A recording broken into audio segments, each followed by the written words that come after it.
Jason, I've kind of been dreading this moment. Uh-oh. I've been dreading this moment. Here's where you piss a lot of people off, right? Well, no, we'll get into that, but I don't know if I should play horror games anymore. Okay. Did you poop yourself? No. It's actually the exact... Did you poop someone else's pants? No, it's actually... The problem is that I had the exact opposite reaction of pooping myself. Poop go up into your body? I unpooped my pants. Unpooped your pants. Constantly while I was playing Outlast. So welcome everybody to Rage Select. I am Jeff. I'm Jason. And we're talking about Outlast here today. And I feel like, unlike a normal review, I want to do a little kind of preamble here to tell people some things. Okay. Okay, so... You and I the key word in preamble is amble, so let's keep it succinct.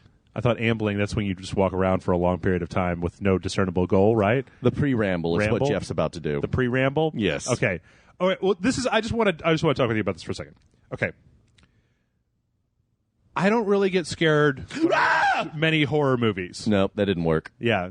That didn't work at all on him. I blew out the mics for no reason. You would have to do like one of those, like those maze things on the internet. But like, I don't really get scared very much when I play video games because I get into this thing where it's like, it's a game. You got to beat the game. You got to get from point A to point B. Sure. And everything in between there is an obstacle. Yes. It's hard for me to project into video games and to become super scared by them. Yeah. I like the imagery. I like the iconography. A lot of times I like the stories and stuff like that. And the first few times that I played games like Resident Evil or Silent Hill 2 or things like that are more creepy than just straight up like, ooh, scary. Yeah. You know, I was genuinely creeped, but not usually scared. You don't have to leave the lights on or anything like that. Exactly. And we got a badass here. And I don't want it to seem like if a game pulls off a good jump scare, you get jump scared. Sure. I get jump scared, but I get jump scared. Oh, yeah. What I don't do is when I play these games, I don't end up sitting on the edge of my seat going, oh, God, is he coming for me? Which is one of the problems that I had with Amnesia because you're supposed to hide from the enemies. And I eventually got bored of hiding and just started running past them. You're not supposed to look at them. I didn't give a shit. I kept looking at them, and I kept running past them.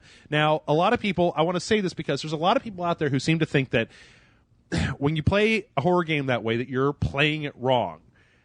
All I can really say to that is that I'm playing it the way that I play video games. And that, I don't know. Which a lot of people would say is wrong. Well, very true. So if that's where you're coming from, person in the comments with your hands already on the keyboard, I know already. Save it. I know. I know. I know. All right. All that out of the way. Let's talk about Outlast. Outlast is a first-person horror game from a wonderfully named studio, Red Barrels. Yes. My favorite. And it is a first-person kind of horror, mystery, kind of what the fuck is going on here type of game. And you play as Miles Upshur. He's a journalist. He's come to Mount Massive Asylum because he's got a tip-off that there's some bad shit happening. Yeah, so clearly he goes in. Well, yeah. I mean, he's an investigative journalist. They don't even have those anymore. Investigative journalist? No. They just have bloggers. Pretty much. He's got his Twitter. He's got his phone out. Yeah, one person says something and everybody else repeats it in a different way. That's right.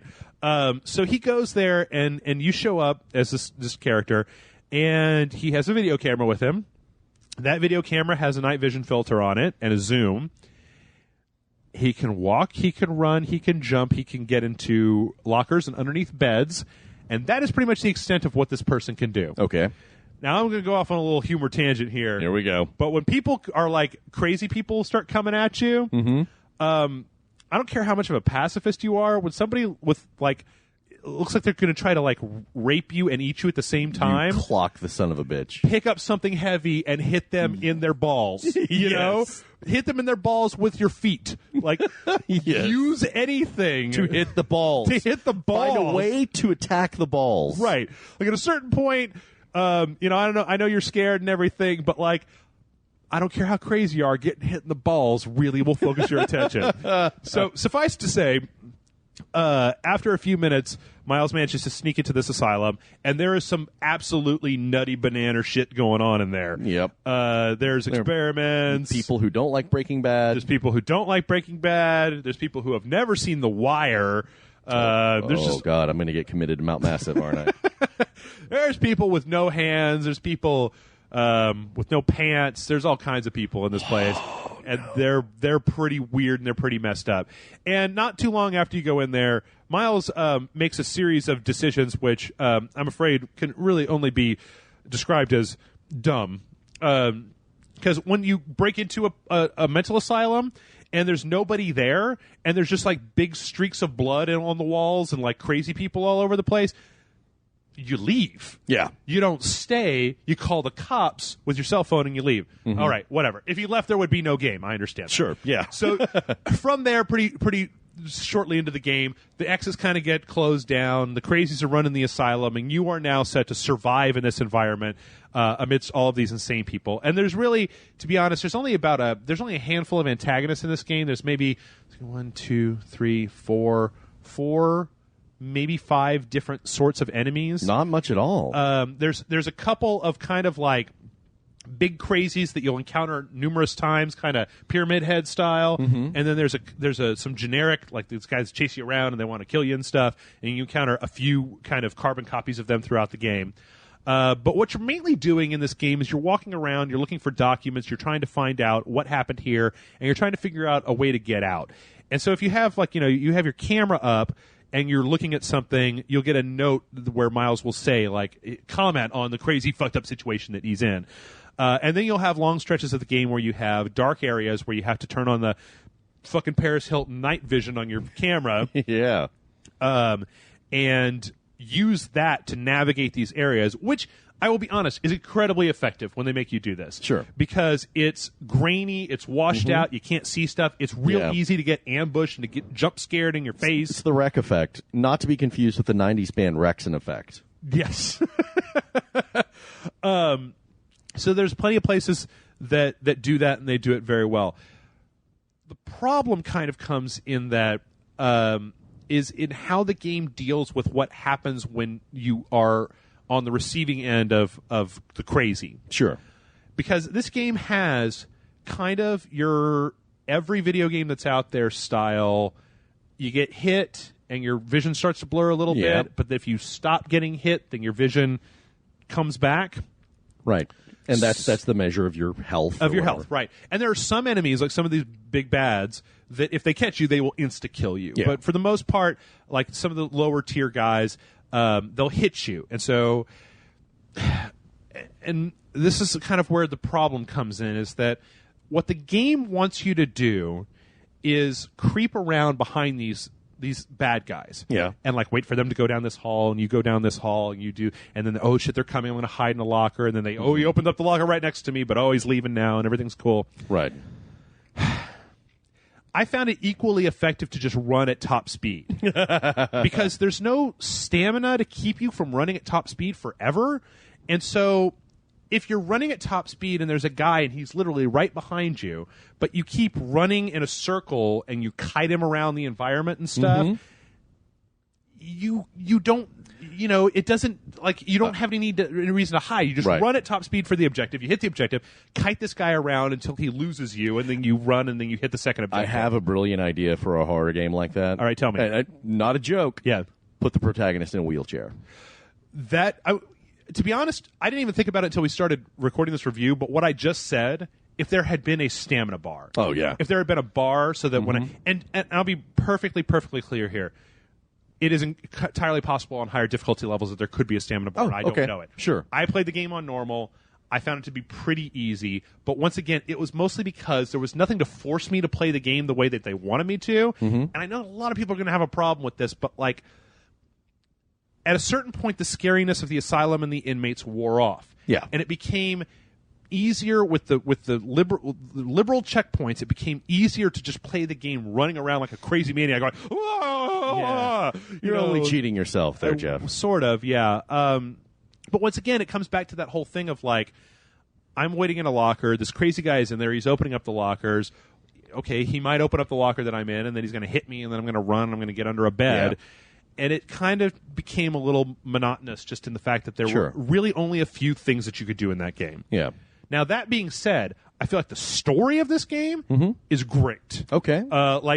As you go through the asylum, like I said, there's several different enemy types, several different iconic enemies that you run into, so there's very few instances where you have throwaway enemies, like the basic guys I'm talking about, only show up like maybe 4 or 5 times. And there are these characters or these big, insane people that have things about them which, are genuinely kind of terrifying, and you don't want them to find you and chase you around. Sure. That and the overall story, while I could make some snarky comparisons to another popular horror franchise, was effective and did get me at a few points while I was playing it. I just feel like that you spend so much time running around in this asylum. Mm-hmm. Like, here's an example. Throughout the entire game, you keep seeing these signs that there's a female wing of the asylum. Okay. And so you're in this asylum, and it's all these dude prisoners. And some of them, their head is fucked up. They've got one eye, or one guy's got his hands chopped off. It's all crazy, and they're all weird and mutilated and stuff.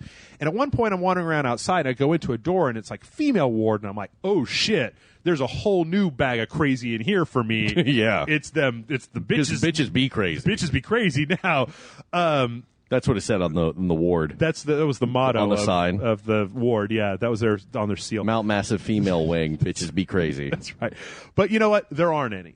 There aren't any lady enemies in the game. It's all dudes, and it's kind of interesting in that it seemed to me like it could be a way for them to have upped the number of different interesting things that you saw, because there's a lot of repeating of the same types of looking people over and over in the game. Yeah. Is that there could have been something really interesting there.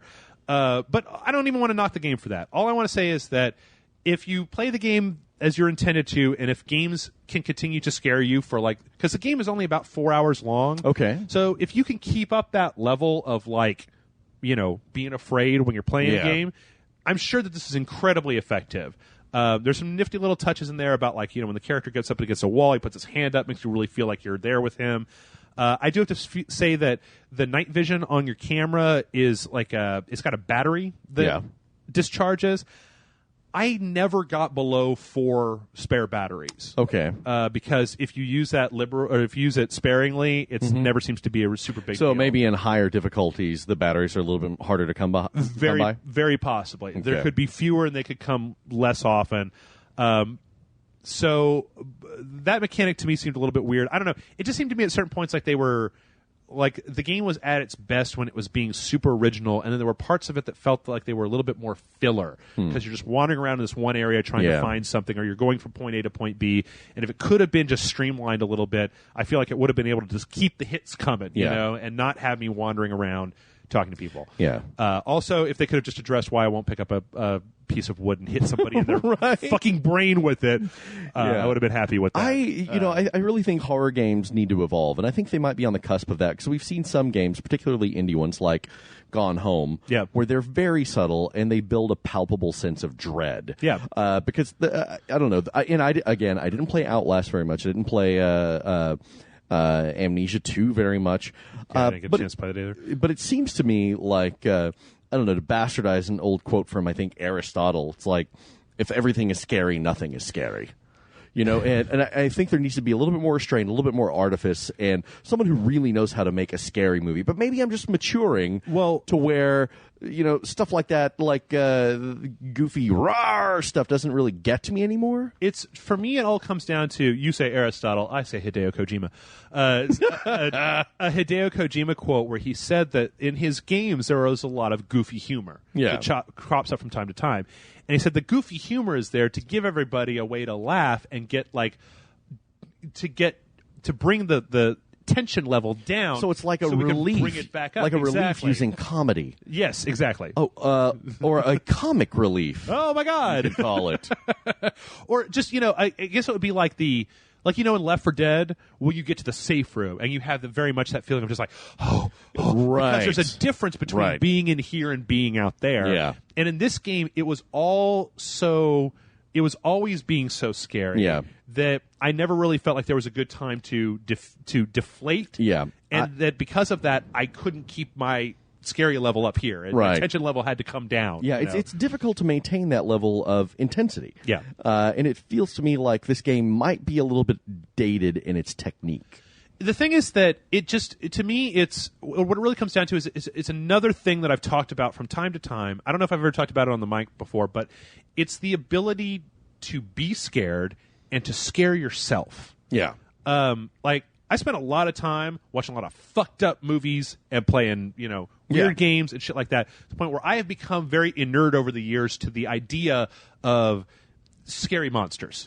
And that's a problem. It takes a lot in a horror movie to do anything to scare me. Yeah. It takes a lot in a horror video game to do anything to scare me. Like I said, initially, of course, you're in a new situation, whatever. The problem is that I feel like they ratchet that tension up at the beginning, and then they never let you leave it, so that eventually it just drops down and it's the norm. I think that's why some of the indie Slender games can be so much more effective, right?